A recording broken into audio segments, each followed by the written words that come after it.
Hey, good day to you. This is Todd. I'm just a regular dude walking in the Word. We are episode 2 in the book of Genesis today, and we're going to start with Genesis 1:1. In Genesis 1:1, it says this, and hopefully you have it memorized. If not, hopefully in the next couple days you will. It says this: in the beginning, God created the heavens and the earth. Okay, that's it. That verse is kind of an overview of the creation story that's going to be coming up here throughout the first chapter here. It'd be similar to me saying, hey, I won the soccer game. And then later I go on and tell how I won that soccer game and what I did to score the goals and so forth. All that stuff, giving the details later.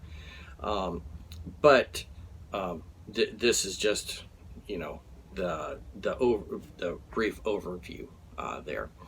I want you to notice it says, in the beginning God created the heavens and the earth. That word created, it's the Hebrew term for it is bara, okay? And that is only used 3 times in chapter 1. Verse 1, verse 21, and verse 27. And throughout the Bible, it's not used. Because in reality, I can't create anything. Only God can create something. So that's why it's so rarely used. And creation is making something out of nothing, okay? So I have, let's say, my glasses here, okay? If I can tell you, oh, I made these glasses. Well, I made them, and I got the plastic, and I got the glass, and put them all together and stuff. I had materials that I made these glasses out of. Creation creating something is making it out of nothing. So all of a sudden, I don't have glasses, and then poof, I do have glasses. Okay, so it's making it out of nothing, which it's impossible for me to do. Only God can do that. Okay, and it goes back to Hebrews 11:3. Or we're going to move forward to Hebrews 11:3. So if you have your Bibles like I do here, turn to Hebrews 11:3. It says this: by faith, and this is the faith chapter, okay? By faith, we understand that the universe was formed at God's command, so that what is seen was not made out of what is visible. In other words, we have faith that God made everything, and when He made it out of what is unseen, okay? The stuff, and again, these glasses I'll use, is made out of stuff that you can see, all right? God made stuff out of something seen, out of what was unseen, okay? Very different here. Now, I talked to you about different books that I'm using during this study. One is Adventuring Through the Bible by Ray Stedman, so I'd encourage you, of course, to read that if you get a chance. It kind of it's not a complete commentary, but it kind of summarizes stuff and gives some ideas as you're going through the Bible. And so as we're going through Genesis, and remember, Genesis is the first book of the Bible, and it's probably one of the most important books because everything is built upon that, okay? So in those first 11 chapters, remember, is covering over a 2,000-year time period. So it's a view and an overview of looking at it through a telescope rather than a microscope. We're going to get into some stuff earlier or later, and we did that when we just finished the book of Galatians and Matthew and so forth. We took a microscope going over that. Okay, here we're taking the book is designed to take it. It's a telescope look over it. You're looking an overview. Not a lot of details are given in the creation story. Just the kind of the basic facts of it. Okay, so in Ray Stedman's book, we had talked about the theme. He had said was human beings are inadequate without God. Let me tell you a story read a story that he had here. Henry Ward Beecher was a prominent U.S. minister in the 1800s. He was once visited by a friend, attorney Robert Ingersoll. The friendship between Beecher and Ingersoll was an odd one, since the attorney had a national reputation as an agnostic and a caustic critic of the Bible. But Beecher never gave up his efforts to convert his unbelieving friend. During one visit, Ingersoll told Beecher all about a wonderful new book he had read by Charles Darwin, and how it explained that everything that came into being without God.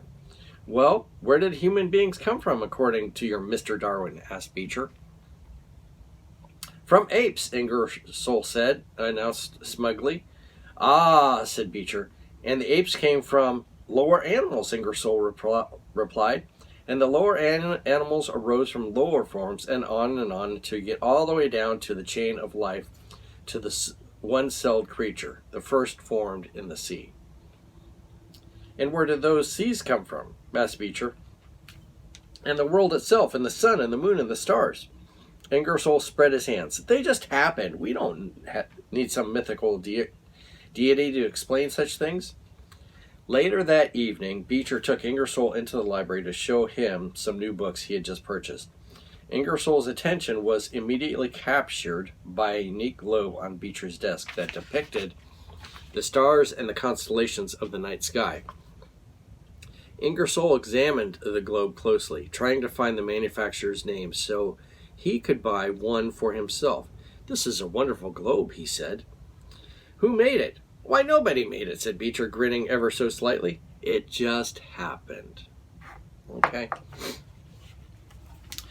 Creation, it takes faith, of course, to believe that God created the heavens and the earth. But it actually takes more faith if you try and deviate from what the Bible says. If you try and believe in evolution and all kinds of other things, the Big Bang Theory and all that stuff. We'll talk a little bit more about that stuff tomorrow.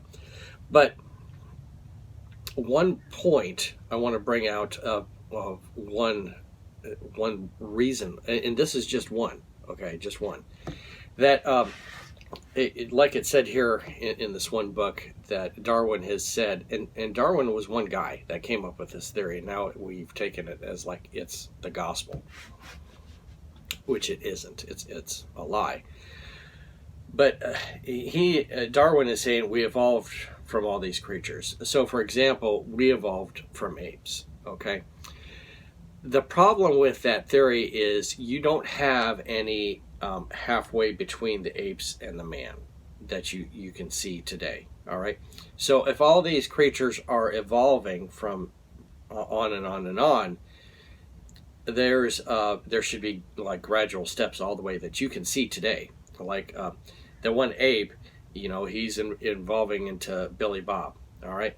And we should be able to see that. You should have a half man, half ape at the zoo or someplace living around, down the street.